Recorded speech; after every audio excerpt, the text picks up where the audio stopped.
పాల్పడిన దాడులకు ఎటువంటి సమాధానం ఇచ్చిందో మినిట్ టు మినిట్ మనం అప్డేట్స్ ఇచ్చాం. ఫారెన్ అఫైర్స్ ఎక్స్పర్ట్స్ అలాగే డిఫెన్స్ ఎక్స్పర్ట్స్ మన ఫుల్ స్కేల్ రిపోర్టింగ్ టీమ్తో ఫుల్ అథారిటేటివ్ ఆథెంటికేటెడ్ ఇన్ఫర్మేషన్ మాత్రమే ఏబిఎన్ స్క్రీన్పై చూపిస్తూ ఉన్నాం. There is lot of information social మీడియాలో లేకపోతే ఇంటర్నేషనల్ మీడియాలో, కానీ ఎవరు ఏ వార్త ఎందుకు రాస్తున్నారో చెక్ చేసుకున్న తరువాత అది ఆథెంటికేటెడ్గా భారత ఆర్మీ నిర్ధారించిన తర్వాత లేకపోతే విదేశాంగ శాఖ నిర్ధారించిన తర్వాత మాత్రమే మనం చూపిస్తూ ఉన్నాం. We are doing a responsible journalism. ఎందుకంటే ఇది చాలా సెన్సిటివ్ టైం. ఉద్రిక్తతలు అలాగే భావోద్వేగాలు పెద్ద ఎత్తున ఉంటాయి.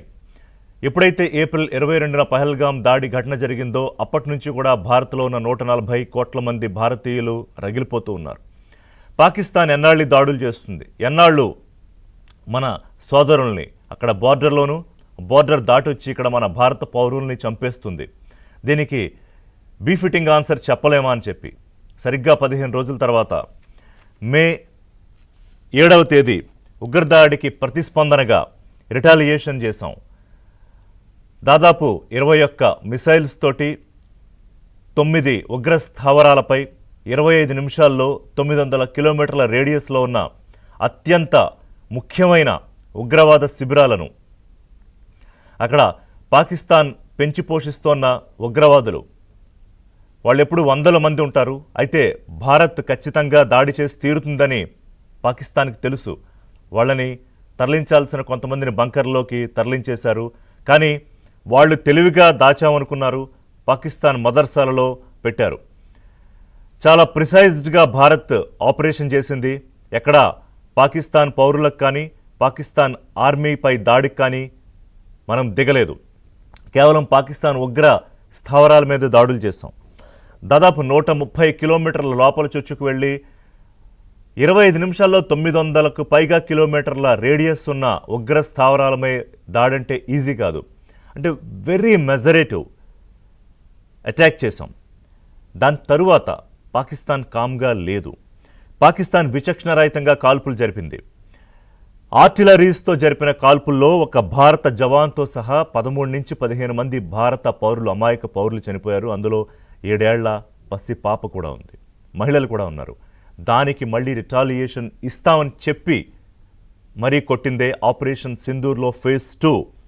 భారత్ రావల్పిండి, లాహోర్లో నిన్న మధ్యాహ్నం మొట్టమొదటిసారిగా పాకిస్తాన్ ఎయిర్ డిఫెన్స్ సిస్టమ్ కేంద్రాలపై దాడులు చేశాం. పాకిస్తాన్కి అర్థమయ్యే లోపు సరిగ్గా మళ్ళీ 20 నుంచి 25 నిమిషాల లోపు ఆ అటాక్స్ జరిగాయి. పాకిస్తాన్ భారత సైనిక స్థావరాలను ఈసారి గురిచేసింది. సరిగ్గా నిన్న రాత్రి 8 గంటలకి. మనం సంసిద్ధంగానే ఉన్నాం, ఎందుకంటే పాకిస్తాన్ బుద్ధి తెలుసు. అప్పటికే భారత్ చాలా క్లియర్గా మెసేజ్ పంపించింది పాకిస్తాన్కి. విదేశాంగ శాఖ ప్రెస్ మీట్లో కల్నల్ ఖురేషి అలాగే వ్యోమికా సింగ్ వింగ్ కమాండర్ సంయుక్త ప్రెస్ మీట్లో చెప్పాం. అలాగే విదేశాంగ శాఖ మంత్రి జైశంకర్ కూడా చెప్పారు, మేము పూర్తి స్థాయిలో సన్నద్ధంగా ఉన్నాము, మేము ఉద్రిక్తతలు లేవనెత్తట్లేదు, మీరు చేసిన దానికి ప్రతిస్పందనగా ప్రతిదాడిగా మాత్రమే మా చర్యలు ఉంటూ ఉన్నాయి. బట్ హ్యావింగ్ సెడ్ దిస్, మీరు కనుక దాడులు చేస్తే ఉద్రిక్తతల్లో పైకి పెంచాలని ఆలోచిస్తే మేము తగిన విధంగా సమాధానం చెబుతాము అని. పంజాబ్లోని కొన్ని ప్రాంతాలపై నిన్న పాక్ డ్రోన్లకు ప్రయత్నం చేసింది. అంటే దాడి చేయడానికి ఏమిటి లక్ష్యాలుగా, భారత ఆర్మీ లక్ష్యంగా, అంటే భారత ఆర్మీ స్థావరాల లక్ష్యంగా, అలాగే భారత పౌరుల లక్ష్యంగా అవంతిపుర, శ్రీనగర్, జమ్మూ, పఠాన్కోట్, అమృత్సర్, కపూర్తలా, జలంధర్, లుధియానా, అదంపూర్, బటిండా, చండీగఢ్, ఫలౌడి, ఉత్తర్లాయ్, భుజ్, ఇదంతా కూడా ద మెజారిటీ సరిహద్దు షేర్ చేసుకున్న ప్రాంతం. దాదాపు 2000 కిలోమీటర్లకు పైగా రాజస్థాన్, పంజాబ్ బార్డర్ పాకిస్తాన్తో షేర్ చేసుకుంటాం మనం. ఈ ప్రాంతాల మీద టార్గెట్ చేసింది. కానీ భారత ఆర్మ్డ్ ఫోర్సెస్, ముఖ్యంగా ఎయిర్ డిఫెన్స్ సిస్టమ్ ఎంత చాకచక్యంగా, ఎంత సమర్థవంతంగా తిప్పికొట్టామంటే ఒక్క క్షిపణి కూడా భారత భూభాగం మీద దిగే అవకాశం ఇవ్వకుండా మనం విజువల్స్లో చూస్తున్నాం. ఒక బ్రిడ్జ్ కట్టినట్టుగా ఆ క్షిపణుల్ని తిప్పికొట్టాం. అంటే ఒక్క చిన్న క్షిపణి కూడా భారత్ భూభాగం మీద ల్యాండ్ కానివ్వలేదు. The S-400 the most powerful weapon system. మనం దాన్ని అది కొన్నప్పుడు కొన్ని సరే ఇక్కడున్న పార్టీలు కానివ్వండి, లేకపోతే కొన్ని దేశాలు కానివ్వండి 35,000 కోట్లు పెట్టి ఇది అవసరమా అని, దాని తాలూకా అవసరం ఏంటో నిన్న భారతదేశాన్ని ప్రశ్నించిన ప్రతి ఒక్కళ్ళకి అర్థమైంది. శ్రీకృష్ణుడు వాడే ఆయుధం, దానికి శిశుపాలుడు 100 తప్పులు చేస్తే శ్రీకృష్ణుడు ఫైనల్గా ఆ చక్రాన్ని వదిలిపెట్టాడు. అదే నిన్న S-400 చేసిన పని. సో ఇప్పుడు తాజాగా వస్తున్న అప్డేట్స్, నిన్న రాత్రి సుమారుగా 35 నిమిషాల్లో వాళ్ళకి మనం సమాధానం చెప్పాము. ఆ తరువాత పాకిస్తాన్కి ఏం చేయాలో అర్థం కాలేదు. పాకిస్తాన్ ప్రధాని షహబాజ్ షరాఫ్ బంకర్లోకి వెళ్ళిపోయారు. ఎందుకంటే నేరుగా వెళ్ళి ఇస్లామాబాద్లో ఆయన ఇంటి దగ్గరే బాంబింగ్ అటాక్ జరిగింది. అంతకుముందే ఆసిఫ్ మునీర్ పాకిస్తాన్ ఆర్మీ చీఫ్ వెళ్ళిపోయాడు.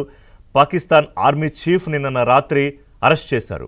దీని గురించి చెప్తాను నేను. పాకిస్తాన్ ఆర్మీ చీఫ్ని అరెస్ట్ చేయడం ఏంటి అనే క్వశ్చన్కి రాత్రి చెప్పాం, మళ్ళీ ఇప్పుడు ఆన్సర్ చెప్తాను.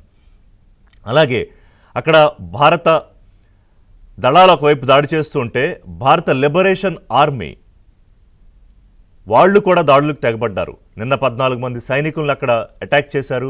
అలాగే బాంబింగ్ దాడులకు దిగుతూ ఉన్నారు. ఒకవైపు భారత దాడులు, ఒకవైపు భారత ఆర్మీ లిబరేషన్ దాడులతో పాటు పాకిస్తాన్లో అంతర్గతంగా సంక్షోభం.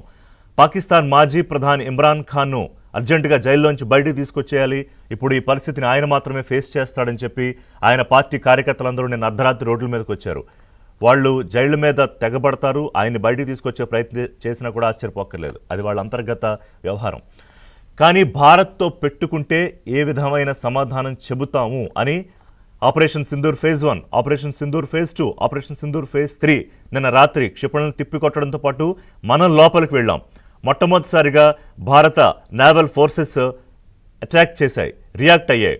భారత నేవల్ ఫోర్సెస్ కరాచీ పోర్టులపై దాడికి తెగబడ్డాయి, దాడికి దిగాయి.